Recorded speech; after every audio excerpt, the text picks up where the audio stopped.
अरे सामने हटो। अरे यार हाथ दिखाएगा कि हटवा हुआ से।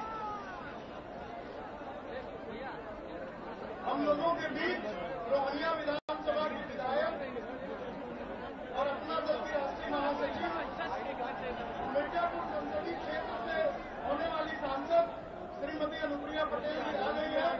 मैं आमंत्रित करता हूं कि आकर के मंच पर स्थान ग्रहण करें। साथ में प्रदेश कृष्णा पटेल जी भी आई है। मैं उनका भी स्वागत अभिनंदन करता हूं और निवेदन करता हूं कि मंच पर आके अपना स्थान राष्ट्रीय अध्यक्ष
भारत माता की सभी लोग दोनों चुनाव बुराई करेंगे। भारत माता की पंजा नहीं खिलाएंगे।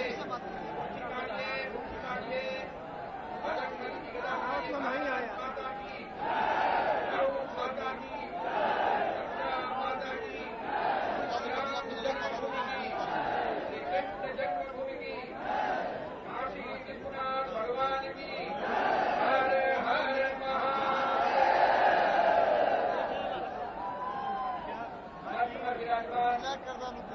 भारतीय संस्कृति साधना के प्रति करेंगे।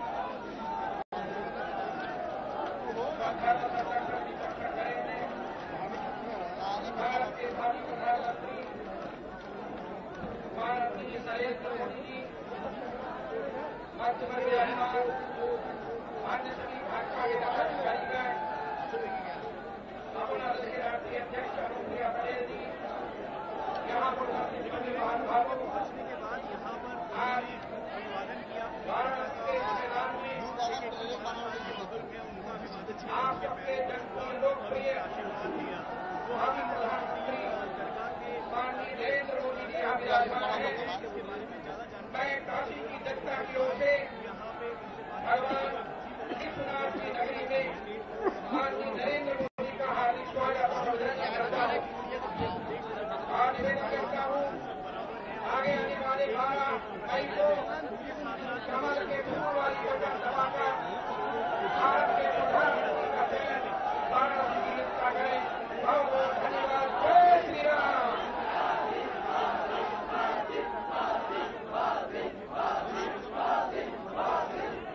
मंच पर कार्यकर्ता के रूप में इस क्षेत्र की लोकप्रिय जनप्रिय सांसद लोकप्रिय जनप्रिय विधायक और मिर्जापुर संसदीय क्षेत्र की होने वाली सांसद अपना दल की राष्ट्रीय महासचिव पहली पंक्ति में तमाम आम लोग बैठे हैं और साथ में खास लोग भी हैं। तो ये संदेश जो है कि आम और खास सब बराबर हैं। उसके साथ साथ नरेंद्र मोदी अब से कुछ देर बाद यहाँ पर अपने लोगों को संबोधित करेंगे।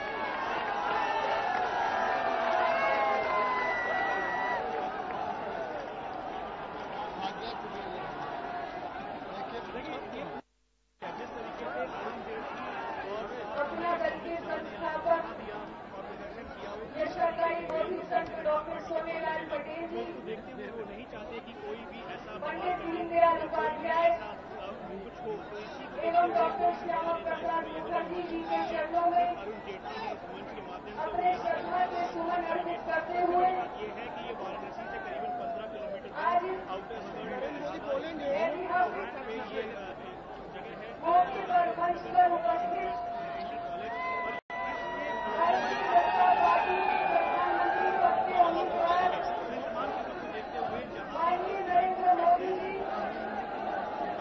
अपना दल की राष्ट्रीय अध्यक्ष माननीय श्रीमती कृष्णा पटेल जी, मंच पर विराजमान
बाबूराम पाल, गोविंद पाल, हनुमान पाल सहित समस्त पाल समाज ने माननीय नरेंद्र मोदी जी के प्रति अपना समर्थन व्यक्त किया है।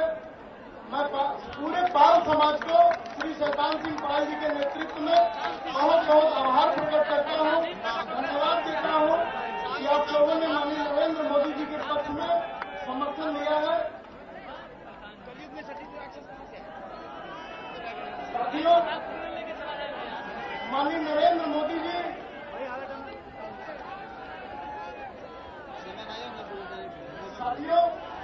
माननीय नरेंद्र मोदी जी को आमंत्रित करने से पहले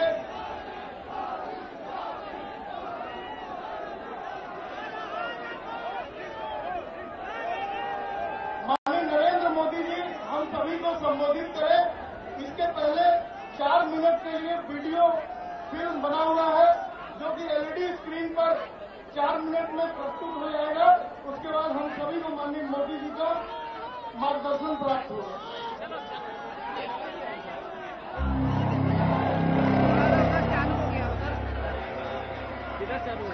तो मोदी जी बोल रहे हैं वीडियो पे कुछ नहीं आएगा, जो दिखेगा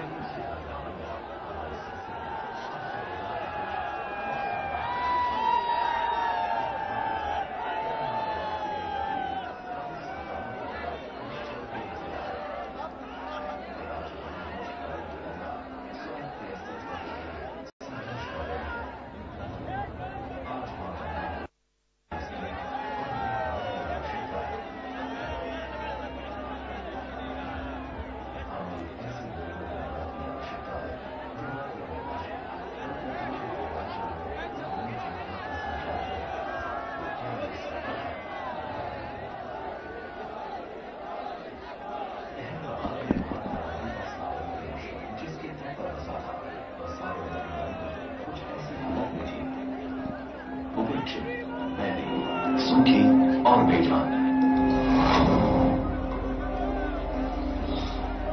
परंतु गुजरात की प्रतिबद्धता ने आज 2014 में साबरमती का समूचा दृश्य ही पलट दिया है। वो बीमा दूर से नर्मदा का पानी सूखी साबरमती की गोद में आया।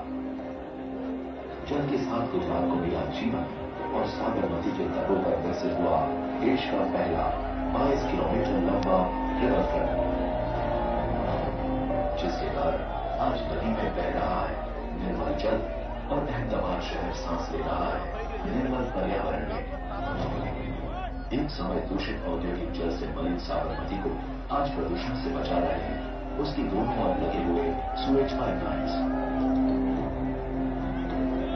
पहले जिस उज्जैन नदी के अंदर धूल का गुब्बार उड़ता था, जहां सर्कस लगता था और क्रिकेट खेला जाता था, आज वही पानी से लबालब भरी साबरमती नदी के तटों पर आज धार्मिक सामाजिक उत्सव मनाए जाते हैं।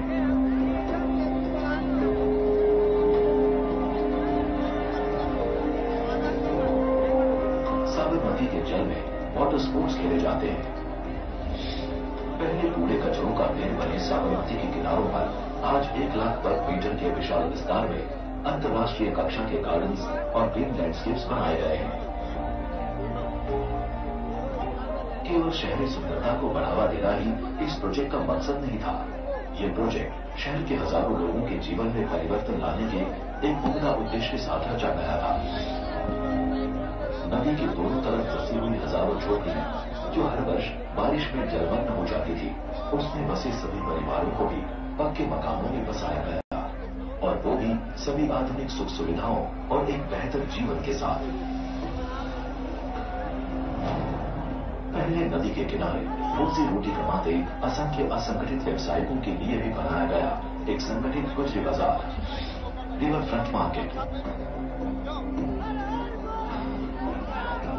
उसी तरह पहले नदी के दोनों किनारों पर बसा हुआ था असंगठित धोबी घाट, और आज भारत में पहली बार रिवर फ्रंट पर बनाया गया जल वितरण और जल निकास व्यवस्था के साथ एक आधुनिक धोबी घाट। साबरमती रिवर फ्रंट गुजरात का एक आकर्षक प्रवासन पथक बन चुका है, और आने वाले नजदीकी भविष्य में रिवर फ्रंट पर जिप लाइन, एम्फीबियन बस और साबरमती दर्शन के साथ साथ एडवेंचर वाटर स्पोर्ट्स का भी निर्माण होने जा रहा है, जिसने अपनी अदम्य इच्छा शक्ति, अनवरत और अथक प्रयासों से साबरमती को स्वर्ग में बदला है। भारत माता का वही पुत्र आज गंगा मैया के बुलावे पर वाराणसी आ रहा है। वाराणसी के लिए नया सपना लेकर, नया विजन लेकर क्यों न काशी का ये पवित्र घाट धार्मिक पर्यटन का जीवन केंद्र बने। क्यों न नदी के किनारे प्राकृतिक पर्यटन का विकास हो, जहां दुनिया भर से करोड़ों श्रद्धालु आते हैं। वे घाट भी क्यों न पक्की और बेहतर हो। इतनी सारी टेक्नोलॉजी होने के बाद भी क्यों गंगा के दूषित जल को शुद्ध नहीं किया जा सकता। जिस आरती के धुन से समग्र काशी के मंदिर गूंज उठते हैं, उन्हें गुजरात के मंदिरों की तरह लाइट एंड साउंड शो से भी तो सजाया जा सकता है।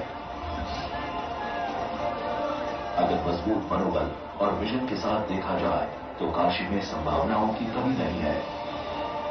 नरेंद्र भाई का अनुभव, उनके इरादे और उनका नेतृत्व गंगा मैया के वैभव को पुनः स्थापित करके दिखाएगा। आइए मां गंगा के नव निर्माण की ओर कदम बढ़ाए, एक नया वाराणसी बनाए।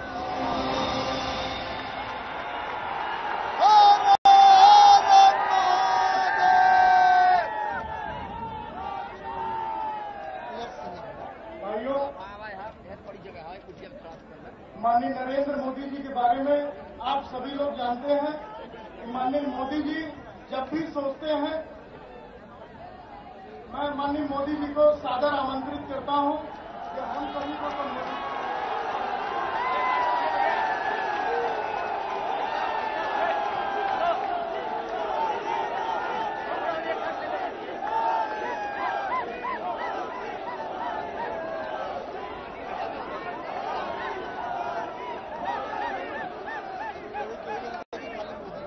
भारत माता की, माता की। मंच पर विराजमान अपना दल की अध्यक्षा आदरणीय कृष्णा जी,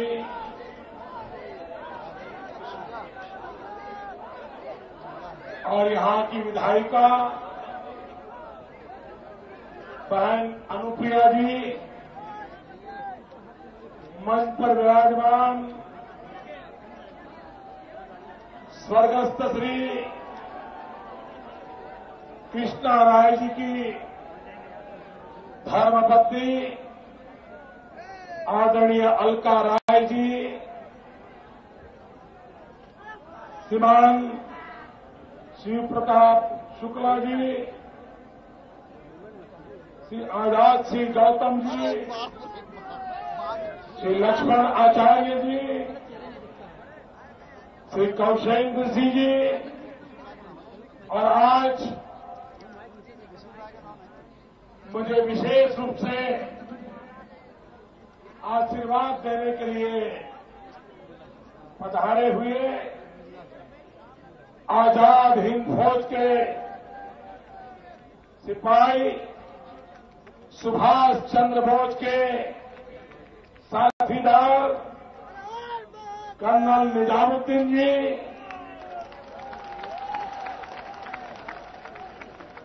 कर्नल निजामुद्दीन जी की आयु मुझे बताया 103 साल से ज्यादा है,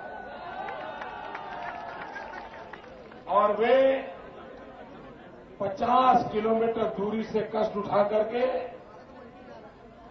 मेरे जैसे एक व्यक्ति को आशीर्वाद देने के लिए आए हैं। मैं कर्नल निजामुद्दीन जी का अंतःकरण से आभार व्यक्त करता हूं, और मैं इनको विश्वास दिलाता हूं कि सुभाष बाबू ने जिन सपनों को लेकर के देश की आजादी का जंग लड़ा था, जिन सपनों को पूरा करने के लिए आप जैसे लाखों लोगों ने अपनी जवानी खपा दी थी, उन सपनों को पूरा करने में हम कोई कसर नहीं छोड़ेंगे, ये मैं आपको विश्वास करता हूं।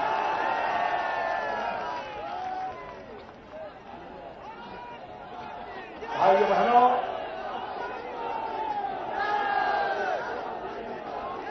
मैंने जनसभाएं तो बहुत देखी, लेकिन 2 मंजिला जनसभा आज ही मुझे देखने को मिली। जितने लोग मैदान में हैं उतने उधर दूसरी मंजिल में उधर चल सकता है। आपको सुनाई देता है भैया इतने दूर तक? भाइयों बहनों, चमड़ी चीर दे ऐसी भयंकर गर्मी में रोहानिया के मेरे भाइयों बहनों, आप जो तपस्या कर रहे हो, मैं आपका तप कभी बेकार नहीं जाने दूंगा।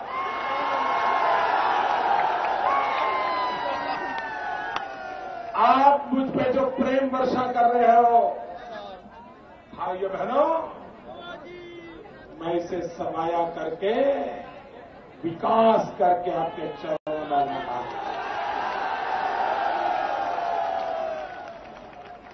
भाइयों बहनों, अब काशी क्षेत्र के आप सबके लिए मोदी ये सिर्फ आपके चुनाव का उम्मीदवार ऐसा नहीं है। अब मोदी आपके साथ दिल से जुड़ चुका है, आपके प्यार के बंधनों में बंध गया है। और इसलिए भाइयों बहनों, आप बिना संकोच हक के साथ मुझसे बात कर सकते हो, मुझसे काम करवा सकते हो। और मैं यहां शासक के रूप में नहीं, सेवक के रूप में आया हूं।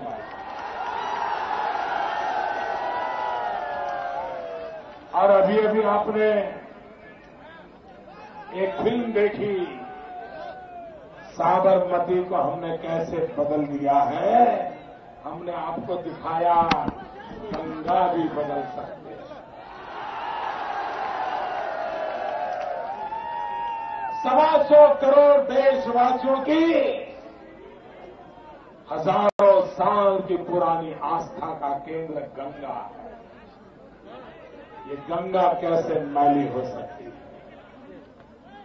क्या गंगा, उसकी पवित्रता, उसकी शुद्धता, देश के 125 करोड़ की जहां आस्था जुड़ी हो, और आस्था कितनी, बिस्मिल्लाह खान ये कहें कि मैं गंगा छोड़ करके कहीं जा नहीं सकता हूं, इतनी आस्था, इतनी आस्था उस गंगा के लिए। भाइयों बहनों, मेरे मन में क्या चित्र है उसका एक आंखी झलक मैंने आपको दिखाई। भाइयों बहनों, मैंने काशी में नहाया हूं, शायद मेरा कोई न कोई आपसे पुराना नाता है जिसने मुझे फिर से आपसे जोड़ा है। यहां मैं एक ही बात लेकर के आया हूं, और वो बात है विकास। मुझे विकास के सिवाय मेरा कोई एजेंडा नहीं है भाई।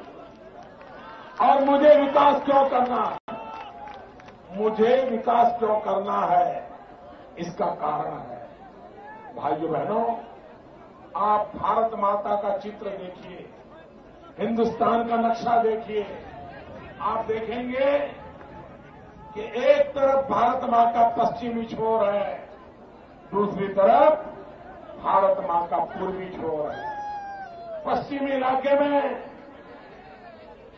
केरल है, कर्नाटक है, गोवा है, महाराष्ट्र है, गुजरात है, राजस्थान है, दिल्ली है, हरियाणा है, सारा इलाका है, पश्चिमी उत्तर प्रदेश है।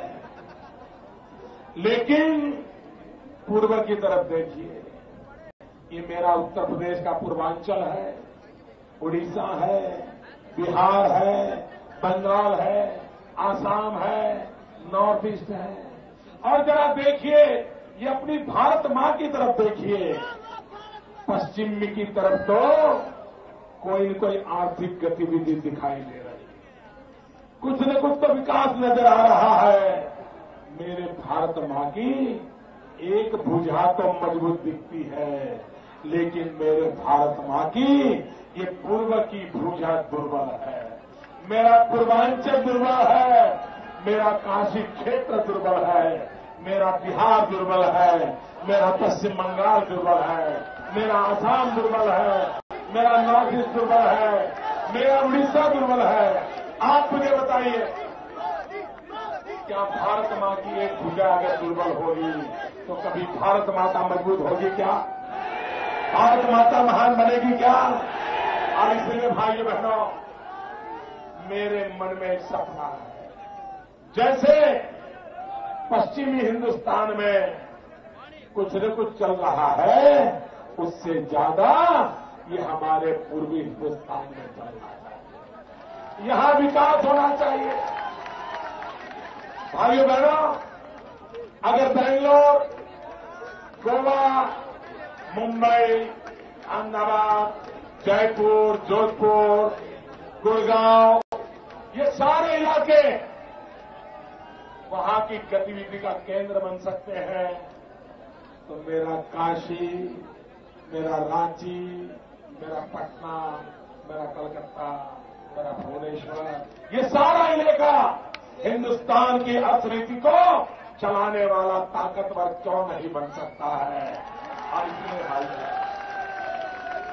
मैं आया हूं यहां आपसे जुड़ने के लिए, मैं आया हूं आपकी समस्याओं के लिए जूझने के लिए, मैं आया हूं यहां की स्थितियों को बदलने के लिए। मुझे विकास करने के लिए, मुझे आपकी सेवा करने के लिए भाइयों बहनों आप अवसर दीजिए। मुझे यहां गाली गलौज करने वाले, झूठे आरोप लगाने वाले, इनके पीछे न मुझे वक्त बर्बाद करना है और न ही मुझे अपनी जिंदगी तबाह करनी है। मुझे तो आपके लिए काम करना। भाइयों बहनों, आदरणीय कृष्णा जी और बहन अनुप्रिया जी, मेरा सोनेलाल जी से बड़ा परिचय रहा था, क्योंकि उनका गुजरात आना जाना होता था और अमूल के तर्ज पे यहां भी कुछ काम हो, मैं बहुत बार सोनेलाल जी से बात किया करता था। आज बहन अनुप्रिया ने इस काम को उठाया है। मैं विश्वास दिलाता हूं, सोनेलाल जी के जो सपने थे, उन सपनों को पूरा करने में हम कोई कमी नहीं रखेंगे। और आज भाइयों बहनों, एक बेटी के नाते अनुप्रिया को सोनेलाल जी की कमी की महसूस होती होगी, लेकिन मुझे सोनेलाल जी की कमी बहुत कारणों से महसूस हो रही है। मुझे कमी इसलिए महसूस हो रही है कि मैंने एक बहुत बड़ा काम उठाया हुआ है। मैं दुनिया में सबसे ऊंची सरदार वल्लभ भाई पटेल की प्रतिमा बनाना चाहता हूं। सरदार वल्लभ भाई पटेल, और आज सोनेलाल होते तो मेरा सारा काम वो अपने कंधे पर उठा लेते और मेरा ये सपना पूरा सोनेलाल खुद कर देते। क्योंकि मैं जानता हूं सरदार वल्लभ भाई पटेल के प्रति उनकी जो भक्ति थी, उसको मैं भली भांति जानता था भाइयों। लेकिन भाइयों बहनों, उन सपनों को हम सब ने मिलकर के पूरा करना है, वो हम पूरा करके रहेंगे, ये मैं आपको विश्वास दिलाता हूं। भाइयों बहनों, जब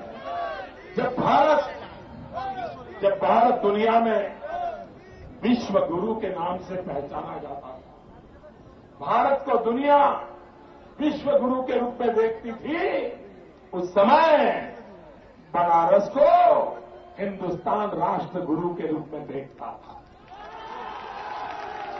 ये काशी क्षेत्र बनारस, उसकी पहचान राष्ट्र गुरु की थी। क्या भाइयों बहनों, ये गौरव वापस नहीं आ सकता है? पंडित मदन मोहन मालवीय जी ने उस दिशा में ठोस कदम उठाए थे, लेकिन 60 साल की आजादी के बाद राजनीति उठापटक के कारण पंडित मदन मोहन मालवीय जी ने ये राष्ट्र गुरु का काम करने के लिए, बनारस को तैयार करने के लिए जो बड़ा बीड़ा उठाया था, उसमें बहुत रुकावट आई है। मैं फिर से एक बार उस काम को आगे बढ़ाना चाहता हूं। फिर से एक बार मेरा बनारस राष्ट्र गुरु की स्थिति को प्राप्त करे, ज्ञान का धाम बने, ज्ञान और विज्ञान की भूमि बने, दुनिया भर के लोगों को ज्ञान उपार्जन के लिए अगर कोई नाम सुनाई दे तो बनारस सुनाई दे, काशी सुनाई दे। ये काम मैं करना चाहता हूं। भाइयों बहनों, आज हिंदुस्तान में सूरत की सिल्क उद्योग की साड़ी की चर्चा होती है। आज हिंदुस्तान में सूरत के हैंडलूम की भी चर्चा होती है, लेकिन बहुत कम लोगों को मालूम होगा ये पूरा व्यवसाय सूरत में बनारस के लोगों ने ला करके दिया हुआ। बनारस के मेरे बुनकर परिवार आज से कई वर्षों पहले सूरत में आए और उन्होंने यहां जो कला उनके पास थी, जो कौशल्य था, वो उन्होंने सूरत वालों को सिखाया था। और आज भी सूरत में एक बनारस मोहल्ला है, इलाका है, जिसका नाम बनारस है। भाइयों बहनों, मैं सोचता हूं अगर बनारस के बुनकर सूरत में आकर के इतनी बड़ी दुनिया खड़ी कर सकते हैं, गुजरात इतनी बड़ी दुनिया खड़ी करने के लिए अवसर दे सकता है, तो भाइयों बहनों, बनारस और काशी के क्षेत्र में बुनकरों को अवसर क्यों नहीं मिलना चाहिए? क्यों? ये मेरा कालीन का काम, ये हैंडलूम का काम, ये साड़ी का काम सारे दुनिया में बनारस का डंका बजना चाहिए कि बजना चाहिए? मुट्ठी पर लोग बनारस से आकर के सूरत का डंका बजा सकते हैं, तो इतनी बड़ी मात्रा में जो लोग हैं वो बनारस का भी डंका बजा सकते हैं। लेकिन वो कब होगा? सिर्फ आने और जाने से नहीं होता है। कोई नरेंद्र मोदी लगता है जो सूरत में जान भर दे, अब वो आकर के बनारस में जान भर दे, बनारस की जिंदगी बदल सकता है। भाइयों बहनों, ये हमारे पूरे व्यवसाय की आज दुनिया में होलिस्टिक हेल्थ केयर का माहौल है। हाथ से बुनी हुई चीजें दुनिया में बहुत बड़ी मूल्यवान चीजें बन गई है। उसका सही ब्रांडिंग होना चाहिए, सही मॉडर्न डिजाइनिंग होना चाहिए, सही दिशा में जीरो डिफेक्ट मैन्युफैक्चरिंग करना चाहिए। अगर हम क्वालिटी पर बल देंगे, मेरे बनारस के बुनकर भाइयों बहनों, आप भरोसा कीजिए, 1 साल के भीतर मैं आपके व्यवसाय को आधुनिक बना दूंगा, दुनिया के बाजार में आपका डंका बजा दूंगा। और ये मैं जब कहता हूं, मेरे अनुभव से कहता हूं। मेरे गुजरात के लोग पतंग के बड़े शौकीन हैं, हम लोग पतंग बहुत उड़ाते हैं। और मेरे यहां जो गरीब मुसलमान परिवार है, वो ही पतंग के व्यवसाय में है। वो बेचारे अपनी झुग्गी झोपड़ी में पतंग बनाते हैं, पतंग बेचते हैं और वहीं बिक जाते हैं। 2001 में मैं मुख्यमंत्री बना, फिर मैंने एक प्रोफेशनल रिसर्च इंस्टीट्यूट को काम दिया। मैंने कहा, भैया पतंग बनाने वाला जो व्यवसाय है उसमें हम सुधार कैसे ला सकते हैं, मुझे स्टडी करके दीजिए। चेन्नई की एक संस्था को मैंने काम दिया, उन्होंने स्टडी किया। मैंने पतंग बनाने वालों का एक पूरे दिन का वर्कशॉप किया। पूरा दिन में वहां बैठा।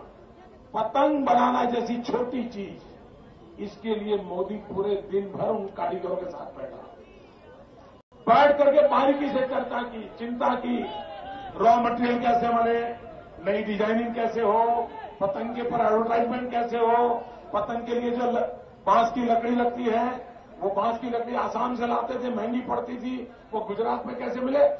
50 प्रकार की चीजें तैयार की। और उसका परिणाम क्या आया? जो झुग्गी झोपड़ी में मेरा गरीब मुसलमान पतंग बना करके पूरे साल में मुश्किल से 30-35 करोड़ रुपए का बिजनेस करता था। आज वो मेरा भाई मुसलमान, गरीब मुसलमान पतंग का 700 करोड़ रुपए का बिजनेस करता है।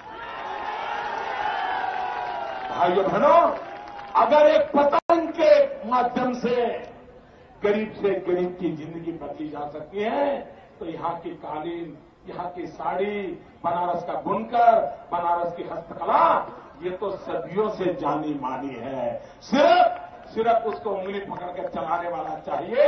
भाइयों बहनों, मैं आपको विश्वास दिलाता हूं। भाइयों बहनों, आज पूरे विश्व में टूरिज्म दुनिया का सबसे तेज गति से आगे बढ़ रहा कोई उद्योग है तो उसका नाम है टूरिज्म, यात्रा, प्रवास। कहते हैं दुनिया में $3 ट्रिलियन का, अरबों खरबों से भी आगे ये व्यापार काम कर रहा है। खेती 3-4% से आगे बढ़ती है, उद्योग 8-9% से आगे बढ़ते हैं, टूरिज्म 40% से ग्रोथ हो रहा है। 40%। सारी दुनिया, भाइयों बहनों, पूरी दुनिया को पागल करने की ताकत मेरी काशी में है, मेरे सारनाथ में है, मेरी गंगा में है। क्यों न पूरे दुनिया के टूरिस्ट क्यों न आए? अगर शेक्सपियर को देखने के लिए लोग यूरोप में जाते हैं तो मेरे तुलसीदास को देखने के लिए दुनिया क्यों न आए? मेरे कबीर को देखने के लिए दुनिया क्यों न आए? रहीम को देखने के लिए क्यों न आए? रसखान को देखने के लिए क्यों न आए? भाइयों बहनों, बिस्मिल्लाह की सहनाई आज भी बिस्मिल्लाह खान की सहनाई उनकी कब्र से गूंज रही है, दुनिया को पुकारती है। ये ताकत मेरे हिंदुस्तान की है। आइए, ये दुनिया को निमंत्रण कौन देगा? भाइयों बहनों, मैंने बिड़ा उठाया है। मैं काशी क्षेत्र को टूरिज्म का एक बहुत बड़ा सेंटर बनाना चाहता हूं और उसके कारण दुनिया भर के लोगों को मैं और हिंदुस्तान के 125 करोड़ देशवासियों को जब तक भारत की आध्यात्मिक नगरी में न आए, जब तक काशी की धरती को न छुए, उनका जीवन अधूरा रह जाएगा। ऐसा माहौल बनाने के लिए मुझे आपके आशीर्वाद चाहिए। और भाइयों बहनों, टूरिज्म की इतनी ताकत होती है, टूरिज्म की इतनी ताकत होती है कि कम से कम लागत से ज्यादा से ज्यादा मुनाफा वाला बिजनेस कोई है तो टूरिज्म है। बहुत कम खर्चे से गरीब व्यक्ति को भी रोजी रोटी मिलती है। अगर टूरिज्म बढ़ता है, फूल बेचने वाला भी कमाता है, प्रसाद बेचने वाला कमाता है, बिस्किट बेचने वाला कमाता है, गोली चॉकलेट बेचने वाला कमाता है, हैंडीक्राफ्ट बेचने वाला कमाता है, साड़ी बेचने वाला कमाता है, कालीन बेचने वाला कमाता है, पूजा पाठ कराने वाला कमाता है। अरे भाइयों, चाय वाला भी कमाता है।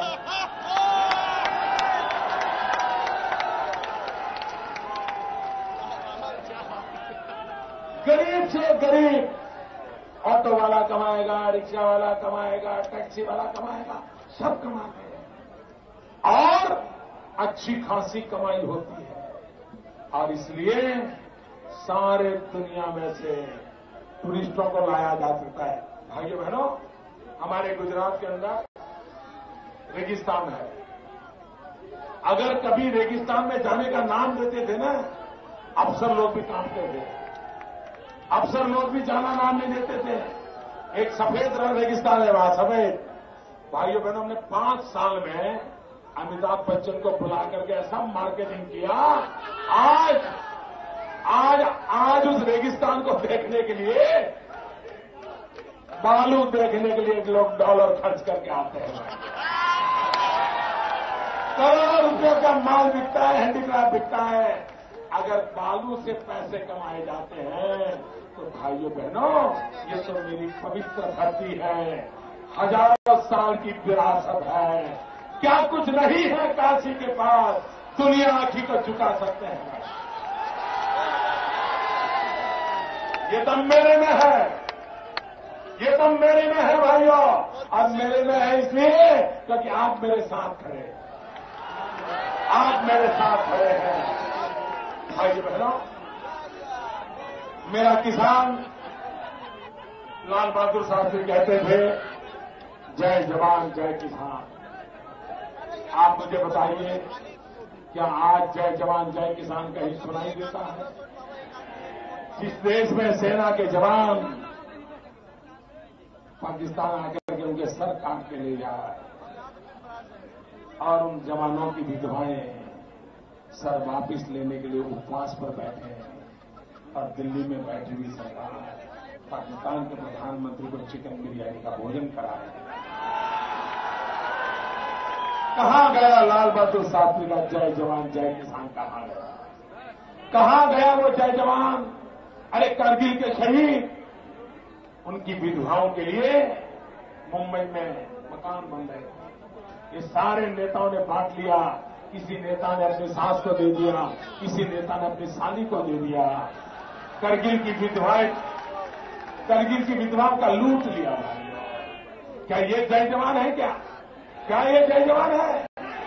भाइयों बहनों, उससे ज्यादा चौकन्नी बात मैं बताना चाहता हूं। देश आजाद होने के बाद पाकिस्तान से लड़ाई हुई, बांग्लादेश से लड़ाई हुई, चीन से लड़ाई हुई, इतने सारे युद्ध हुए। भाइयों बहनों, आतंकवादियों से लड़े, माओवादियों से लड़े। इन सारी लड़ाइयों में जितने जवान शहीद हुए हैं, उससे ज्यादा आप चौंक जाएंगे भाइयों बहनों, चौंक जाएंगे आप लोग। जितने जवान बांग्लादेश के समय शहीद हुए, चीन की लड़ाई में शहीद हुए, पाकिस्तान की लड़ाइयों में शहीद हुए, माओवाद से मरे, आतंकवादियों से मरे, इन सबसे ज्यादा पिछले 10 साल में मेरे किसान आत्महत्या करके मरे। 2 लाख से ज्यादा किसानों ने आत्महत्या की है।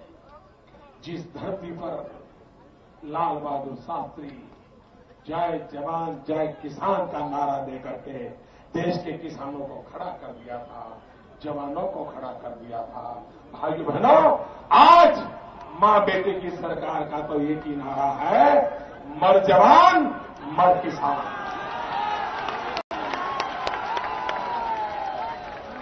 ये किसान की जिंदगी कौन बदलेगा? आज भाइयों बहनों, समर्थन मूल्य के नाम पर सरकार खुद किसानों को लूट रही है। सरकार खुद किसानों को लूट रही है।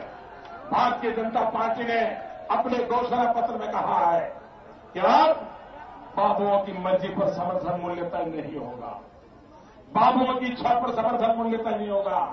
अब समर्थन मूल्य तय करने के लिए भारतीय जनता पार्टी ने अपने घोषणा पत्र में एक फॉर्मूला बनाई है, एक पद्धति तय की है।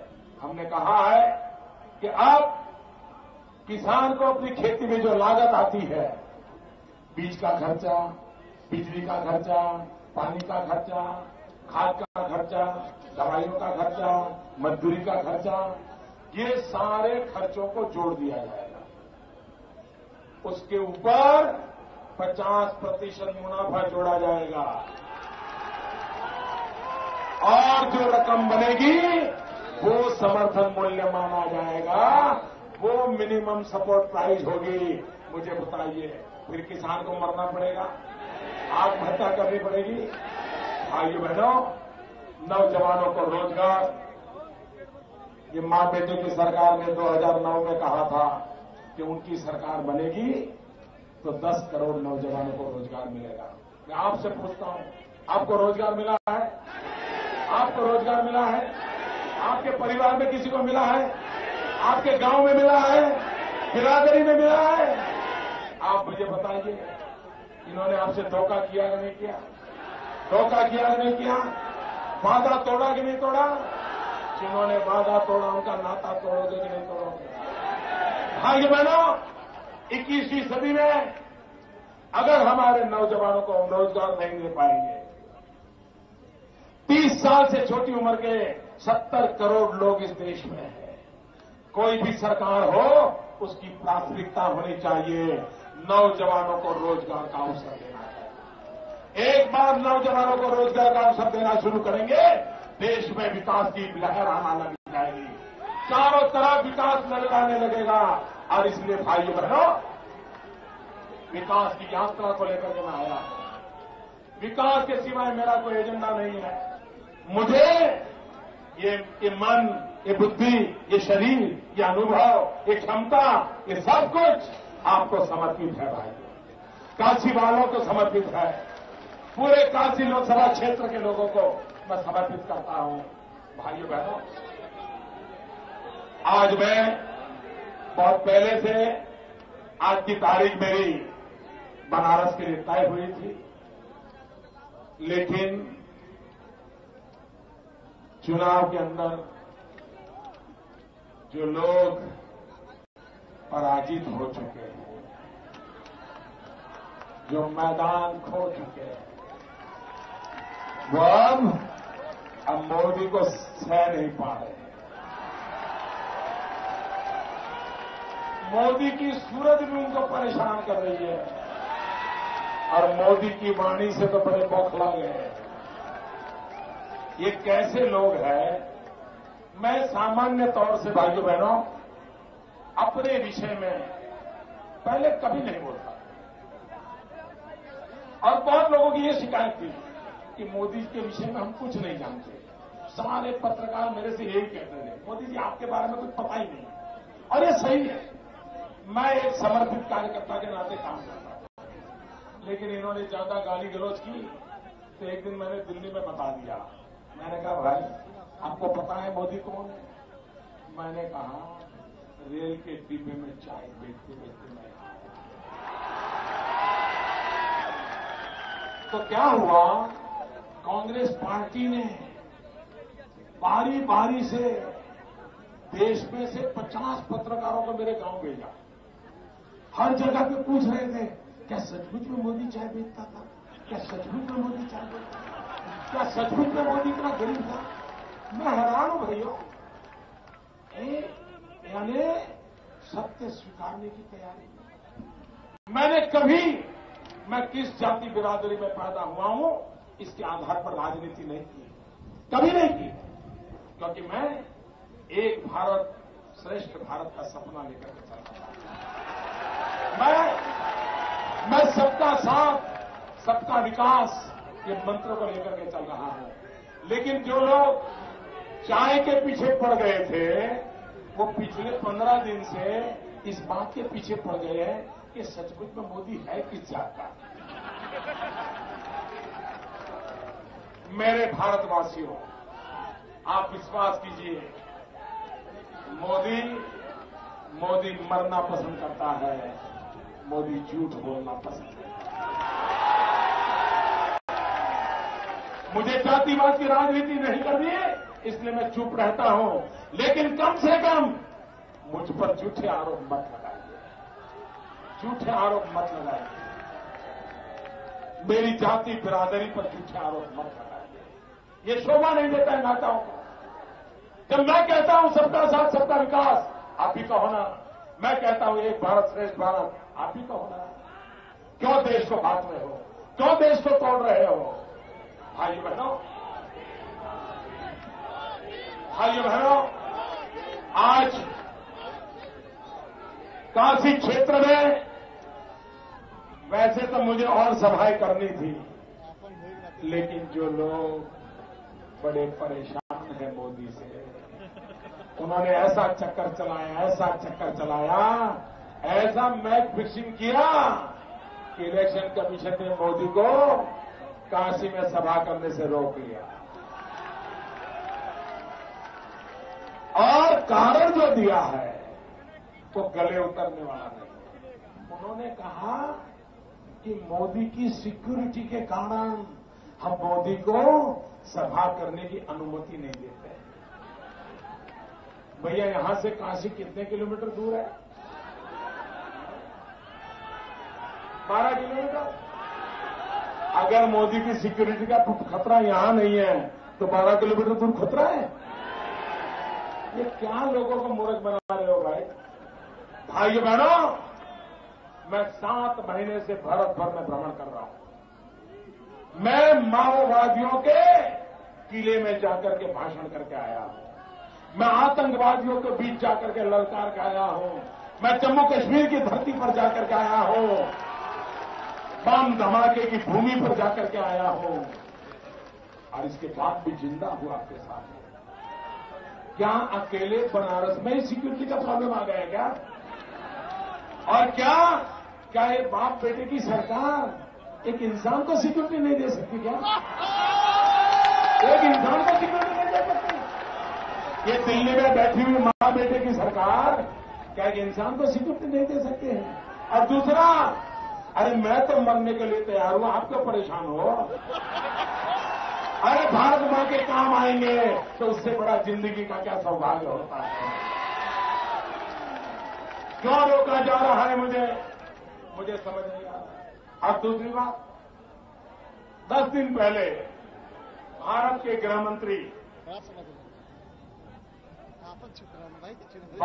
गृह मंत्री चिदम्बरम जी से शिंदे जी को पूछा गया।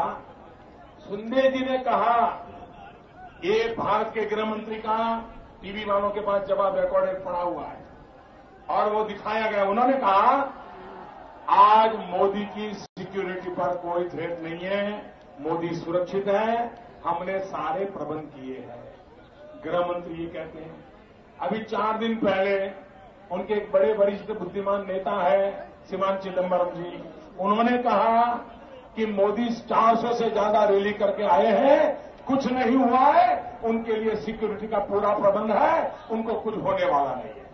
मुझे बताइए, आपके वित्त मंत्री कह रहे हैं, आपके गृह मंत्री कह रहे हैं, और अचानक कल शाम को आपको सिक्योरिटी याद आ गई और मोदी को रोक रहे हो?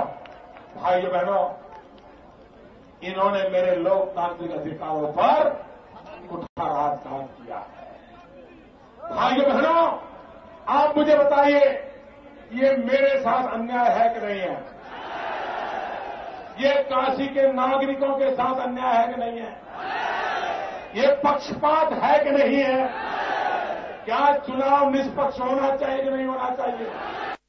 एक सामान्य पार्लियामेंट के उम्मीदवार को जितना हक मिलना चाहिए उतना मोदी को मिलना चाहिए, नहीं मिलना चाहिए? मुझे मना कर दिया गया है। इतना ही नहीं भाई, इतना ही नहीं, उन्होंने मुझे मां गंगा के पास जाने से भी मना कर दिया। मां गंगा के गोद में जाने से मना कर दिया है। ये दिल्ली में बैठे हुए शहंशाहों, कान खोल करके सुन लो, मैं संविधान से बंधा हुआ हूं। मैं कानून की मर्यादाओं को स्वीकार करके चलने वाला इंसान हूं और इसलिए मैं इन सारे आपके अत्याचारों को सहन करूंगा, लेकिन देश की जनता इस पाप को कभी माफ नहीं करेगी।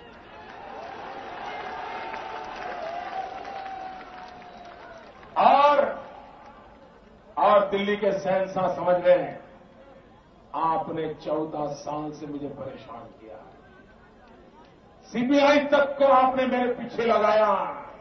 आपके नेताओं ने हर तीसरे महीने मुझे जेल में बंद कर देगी धमकियां दी है। आपके इन सारे पापों के बाद जनता जनार्दन के दिल आज भी मोदी जिंदा है और इसलिए कांग्रेस पार्टी समझ रहे हैं, जनता ने आपको हरा दिया है, इलेक्शन कमीशन आपको जिता नहीं पाएगा, कतई जिता नहीं पाएगा। और इलेक्शन कमीशन आत्ममंथन करे। ये दुनिया का सबसे बड़ा लोकतंत्र है। भारत की लोकतंत्र में भारत की गरीब से गरीब जनता की जो आस्था है उसको चोट पहुंचे, ऐसा कोई बात आपके हाथों से नहीं होना चाहिए। और मैं नहीं जानता हूं आप किसके दबाव में काम कर रहे हैं, मैं नहीं जानता हूं अचानक ये नौबत क्या खड़ी हुई कि आपने मोदी को रोक दिया है।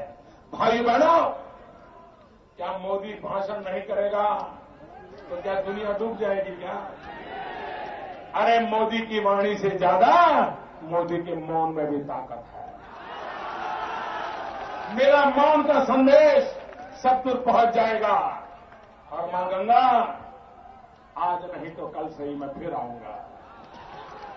मां तेरी गोद में बैठूंगा, मां तेरे चरणों में बैठूंगा।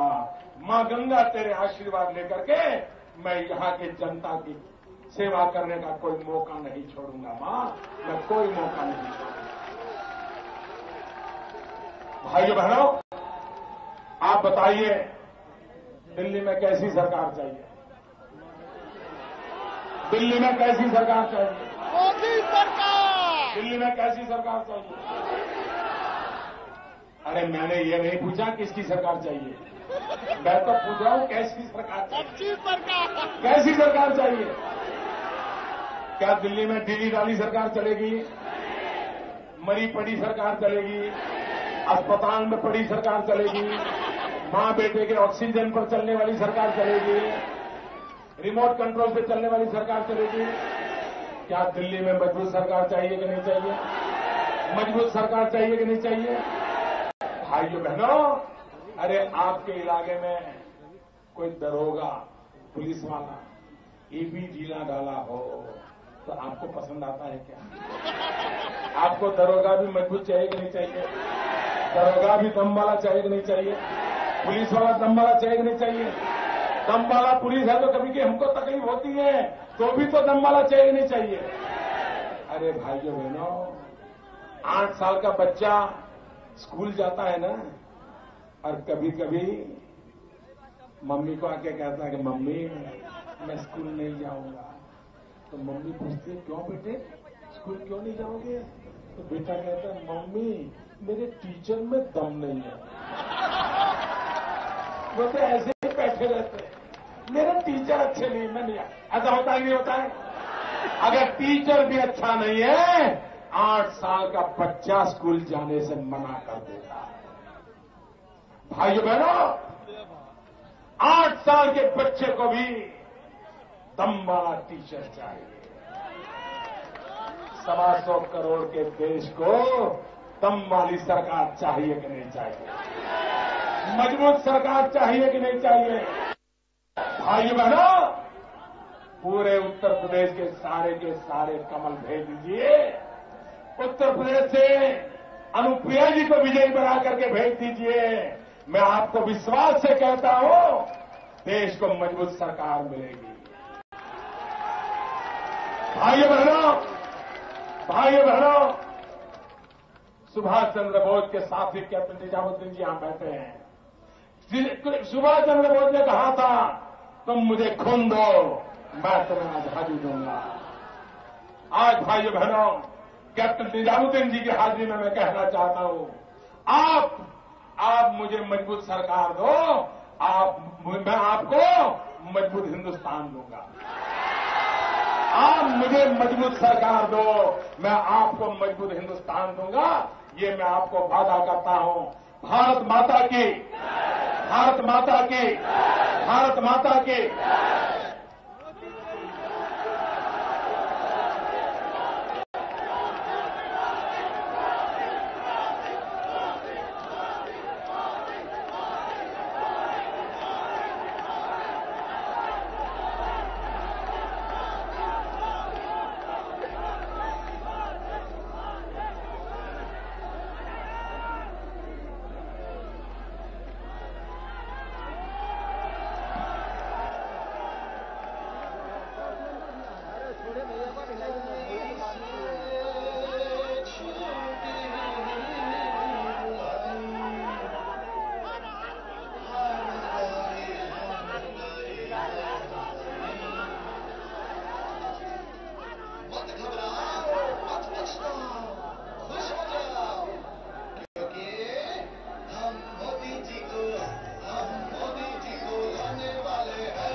इसके लिए बहुत धन्यवाद। ये बड़ी संख्या जिस तरह से इस देश को मजबूत सरकार और मजबूत प्रधानमंत्री देने के लिए आई, इसके लिए मैं फिर से सबको अपने अंतःकरण से सबके चरणों में नमन करते हुए आज की सभा समाप्त करने की घोषणा करता हूं।